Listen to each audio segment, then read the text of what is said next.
ومولانا محمدا عبده ورسوله الذي أرسله بالحق بشيرا ونذيرا وداعيا إلى الله بإذنه وسراجا منيرا فقد قال الله تعالى في كلامه المجيد والفرقان الحميد أعوذ بالله من الشيطان الرجيم بسم الله الرحمن الرحيم إن الله وملائكته يصلون على النبي يا أيها الذين آمنوا صلوا عليه وسلموا تسليما اللهم صل على سيدنا مولانا محمد وعلى آل سيدنا مولانا محمد اللهم صل على سيدنا مولانا محمد وعلى آل سيدنا مولانا محمد بلغ العلا بكماله كشف الدجى بجماله حسنت جميع خصاله صلوا عليه وآله بلغ العلا بكماله كشف الدجى بجماله حسنت جميع خصاله صلوا عليه وآله উপস্থিত মুসল্লাই کرام সম্মানিত এলাকাবাসী শ্রদ্ধেয় মুরব্বী নেতা সমবয়সী ভাই বন্ধুগণ ছোট মাসুম বাচ্চারা আসসালামু আলাইকুম ওয়া রাহমাতুল্লাহ আজকে এই পবিত্র রজনী একটা ইবাদতের রজনী আমরা দিনের পর দিন বছরের পর বছর ইবাদত বন্দেগী থেকে বেশিরভাগ সময় দূরে রাখি কিছু কিছু রজনী আল্লাহ পাক রব্বুল আলামিন দাবি করেছেন এর মধ্যে হচ্ছে লাইলাতুন নিসফি মিন শাবান একটা পবিত্র রজনী আজকে জুমার আলোচনায়ও সংক্ষিপ্ত আলোচনা করেছিলাম যেহেতু সবাই ইনশাআল্লাহ যতটুকু পারি এই রজনীতে আল্লাহর সন্তুষ্টি অর্জনের জন্য ইবাদত বন্দেগী ইনশাআল্লাহ করব এমন হতে পারে সম্ভবত আগামী বছর আমাদের মধ্যে অনেকে থাকবো না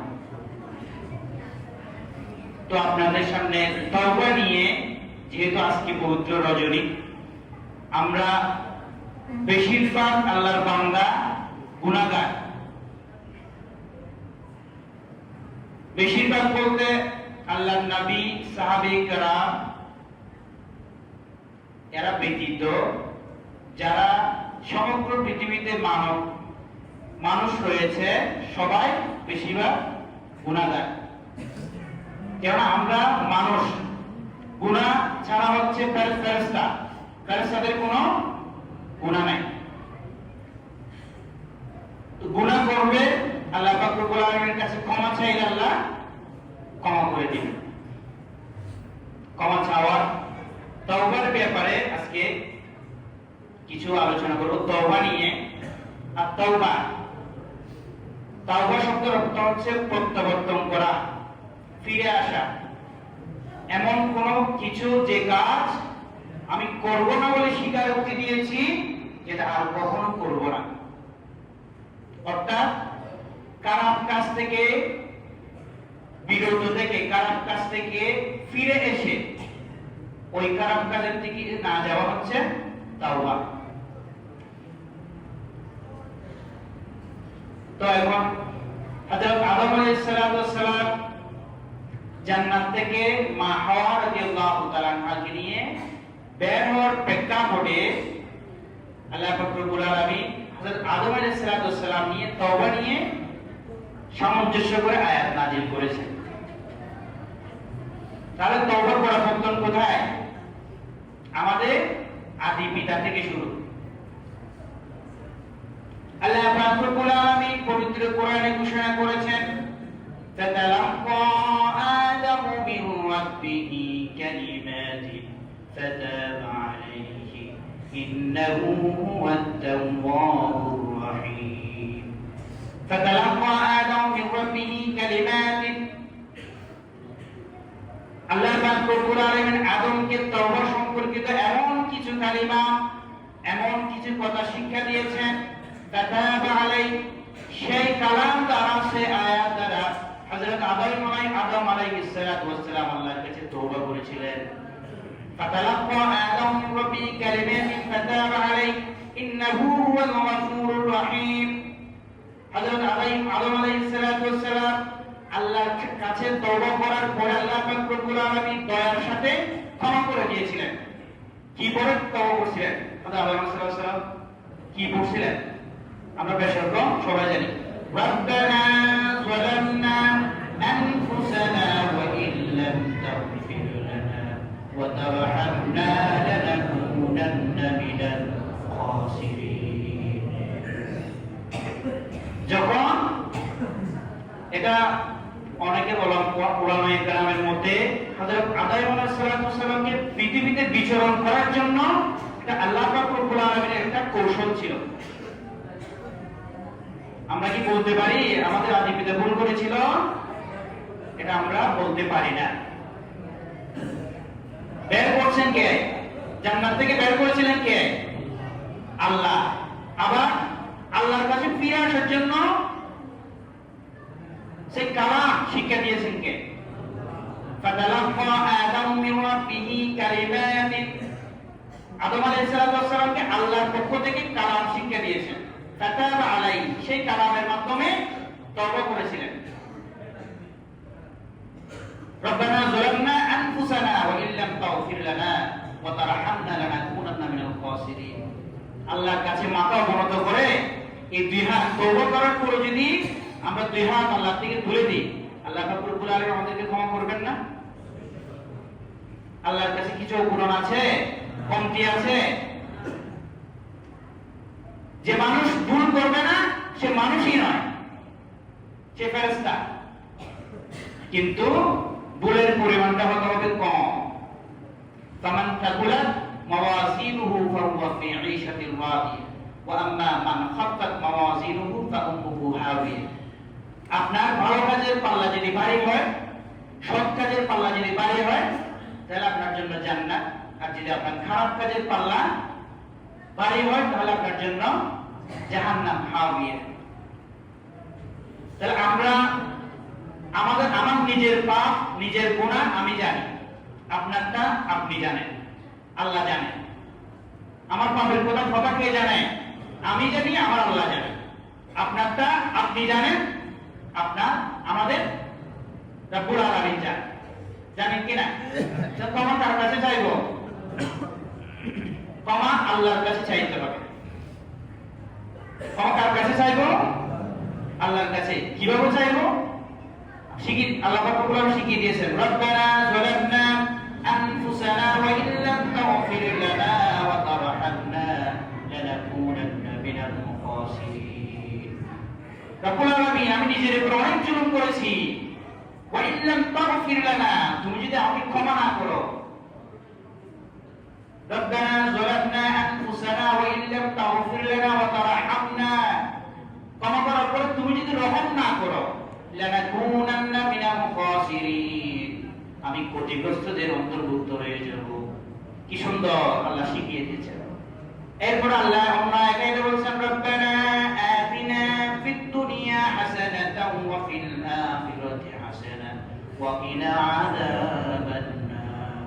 রব্বানা আতিনা ফিদ দুনিয়া হাসানাতাও ওয়া ফিল আখিরাতি হাসানাতাও, দুনিয়া এবং আখিরাতে উত্তম প্রতিদান দান করুন রব্বুল আলামিন।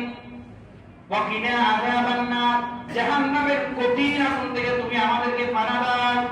সবাই বলেন, রব্বানা আতিনা ফিদ দুনিয়া হাসানাতাও ওয়া ফিল আখিরাতি হাসানাতাও ওয়া কিনা আযাবান নার।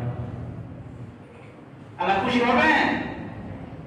আমাদের শপথ থাকবে, আমাদের প্রতিজ্ঞা থাকবে, আমরা যে পাপগুলো আমাদের অতীতে এই মুহূর্তের আগে যে পাপগুলো করেছি, আমরা এই পাপগুলো আবার পুনরাবৃত্তি করব না। পুনরাবৃত্তি বলতে আমরা এই পাপ আবারও করব না। এই পাপ আমরা বারবার করতে পারি না। আল্লাহ রাব্বুল আলামিন অন্য আয়াতে বলছেন, ফামান তাবা মিন বা'দি যুলমিহি ওয়া আসলাহা ফাইন্নাল্লাহা ইয়াতুবু আলাইহি ইন্নাল্লাহা গফুরুর রহিম। ফামান তাবা মিন বা'দি যুলমিহি ওয়া আসলাহা, ওয়া আসলাহা শব্দের অর্থ কি? সংশোধন। ফামান তাবা মিন বা'দি যুলমিহি, আপনি নিজের উপর কোন জুলুম করেছেন, নিজের উপর কোন অন্যায় করেছেন, কোন ফাহিশা কাজ করেছেন, নিকৃহিত কাজ করেছেন, আল্লাহর কাছে আপনারা ক্ষমা চেয়েছেন, আমরা ক্ষমা চেয়েছি। ওয়া আসলাহা, ফামান তাবা মিন বা'দি যুলমিহি ওয়া আসলাহা, এবং ওই পাপ থেকে সংশোধন হয়েছেন। ফাইন্নাল্লাহা ইয়াতুবু আলাইহি, আল্লাহর কাছে ইন্নাল্লাহা ইয়াতুবু আলাইহি, আল্লাহ তওবা কবুল করবেন। ইন্নাল্লাহা গফুরুর রহিম, পাশাপাশি আল্লাহ দয়াবান, আল্লাহ ক্ষমাও করে দিবেন। এখন তওবা করব, আমি ধরেন একটা পাপ করেছি, এখন পাপ করলাম, বাড়িতে আসলাম, ক্ষমা চাইলাম, আবার গেলাম, আবার করলাম, তাহলে এটা হবে না। ফামান তাবা মিন বা'দি যুলমিহি ওয়া আসলাহা, সংশোধন হয়ে যেতে হবে, ওখান থেকে একেবারে চিরতরে ফিরে আসতে হবে। আপনি সুদ খান, আপনি আজকে থেকে বলেন যে আমি আজকে থেকে সুদ খাবো না, তাহলে আপনি তওবা করবেন যে খোদা আজকে লাইলাতুল, এই যে পবিত্র রজব রয়েছে, তুমি আমার বিগত সব সুদ তুমি ক্ষমা করে দাও, হবে? আপনাকে চিরতরে এখান থেকে তওবা করতে হবে, চিরতরে তওবা করতে হবে। এখানে আমাদের অনেক ভাইয়ের আমি শুনছি সুদ ভিত্তিক ব্যবসা পরিচালনা করেন অনেকেই। কে করেছেন আপনারা নিজেরাও জানেন। দয়া করে নিজেকে বাঁচানোর জন্য এই সুদ আজকে থেকে বাদ দিয়ে দেন। কেন? আপনি সুদের ব্যবসা করার পরে যদি আপনি মৃত্যুবরণ করার পরে আপনার কাছে 1 কোটি টাকা থাকে, 1 টাকাও নিতে পারবেন? কার জন্য করতেছেন? আপনি সুদি ব্যবসা করে মসজিদে দিলেন, হবে? আপনি সুদি ব্যবসা করে অন্য একটা খারাপ কাজ করলেন, হবে?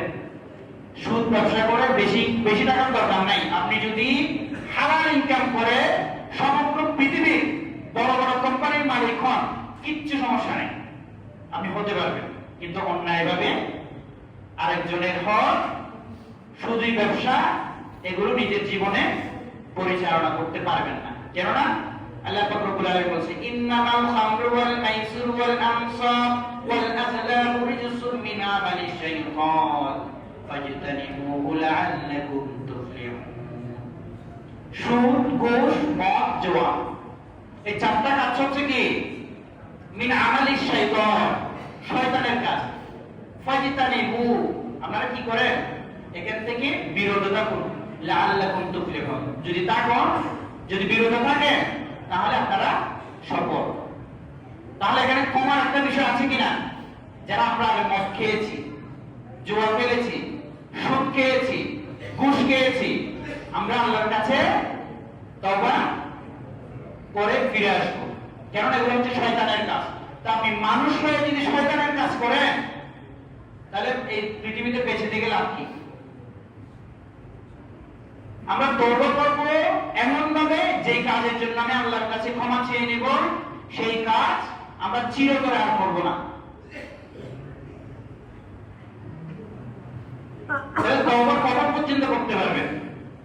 আবু হুরায়রা রাদিয়াল্লাহু তাআলা বর্ণনা করেন, তওবা হচ্ছে মাগরিব থেকে মাসরিক পর্যন্ত, মানে জন্ম থেকে মৃত্যুর আগ পর্যন্ত আপনি তওবা মানে আল্লাহর রাস্তায় ফিরে আসতে পারবেন। তাহলে এখন আপনি তো কতদিন বাঁচবেন সেটা আপনি জানেন না, জানেন? এখন বাসায় গিয়ে ধরেন কিছু একটা খেলেন, আপনি অসুস্থ লাগলো, মেডিকেলে যেতে যেতে আপনি মারা গেলেন। তাহলে আপনি তো 1 সপ্তাহ সময় নিতে পারলেন না, আগামী সপ্তাহে আমি তওবা করবো, আগামী বছর করবো ইনশাআল্লাহ, আগামী 5 বছর পরে করবো। এমন মানুষের মৃত্যু হয়েছে কেউ কি জানে? একমাত্র মুহাম্মদুর রাসূলুল্লাহ সাল্লাল্লাহু আলাইহি ওয়াসাল্লাম ছাড়া মৃত্যু সংবাদ আর কিছু কিছু নবী ছাড়া মৃত্যু সংবাদ আগে কেউ পায়নি। আমরা তো পাওয়ার প্রশ্নই আসে না। সেজন্য আল্লাহ রাসূল সাল্লাল্লাহু আলাইহি ওয়াসাল্লাম দিনে, তাও হযরত আবু হুরায়রা রাদিয়াল্লাহু তাআলা থেকে বর্ণিত, রাসূল সাল্লাল্লাহু আলাইহি ওয়াসাল্লাম ইরশাদ করেছেন, আমি অন্ততপক্ষে দিনে 70 বারের বেশি আল্লাহর কাছে তওবা করি, 70 বারের অধিক আল্লাহর কাছে ক্ষমা চাই। তা আল্লাহ রাসূলের কোনো ভয় আছে? তো দিনেও কি করত? দিনে 70 বারের অধিক তওবা করত। এখন আমরা উম্মত দাবি করতেছি, মুসলমান দাবি করতেছি, কিন্তু আমাদের জীবন পরিচালনার ক্ষেত্রে আমরা এই ইসলাম আমরা মানি? আমরা তো সচরাচর যে খারাপ কাজগুলো আছে, এগুলো যে খারাপ কাজ, এখানে জানি না এরকম কেউ আছে? আমরা সবাই জানি। আমরা মন্দ কাজ কোনটা, খারাপ কাজ কোনটা সবাই জানি। তো আল্লাহ রাব্বুল আলামিন তওবা এমন ভাবে করতে বলছেন, খুলুসিয়ত নিয়ে। আল্লাহ রাব্বুল আলামিন বলেন, ইয়া আইয়ুহাল্লাযীনা আমানু তুবু ইলাল্লাহি তাওবাতান নাসুহা। তুবু ইলাল্লাহ, আল্লাহর কাছে তওবা করো, ফিরে আসো। তাওবাতান নাসুহা, কিরকম তওবা? মাধুর্যপূর্ণ, বেয়াদবিপূর্ণ নয়। কিভাবে? আর মাফ করে দাও, আর একটা মাফ করে দাও, ঠিক না? আল্লাহর কাছে নমনীয় হতে হবে, আল্লাহর কাছে নমনীয় হতে হবে, নমনীয় হয়ে আল্লাহর কাছে ক্ষমা চাইতে হবে, সাহায্য চাইতে হবে। আল্লাহ রাব্বুল আলামিন বলেন, ইয়া আইয়ুহাল্লাযীনা আমানু ইসতাঈনু বিস-সাবরি ওয়াস-সালাহ ইন্নাল্লাহা মা'আস-সাবিরিন। ইসতাঈনু বিস-সাবরি ওয়াস-সালাহ, আল্লাহর কাছে চাইবেন কিভাবে? ধৈর্য সহকারে, ওয়াস-সালাহ, নামাজের মাধ্যমে। ইন্নাল্লাহা মা'আস-সাবিরিন, নিশ্চয় আল্লাহ ধৈর্যশীলদের সাথে রয়েছে।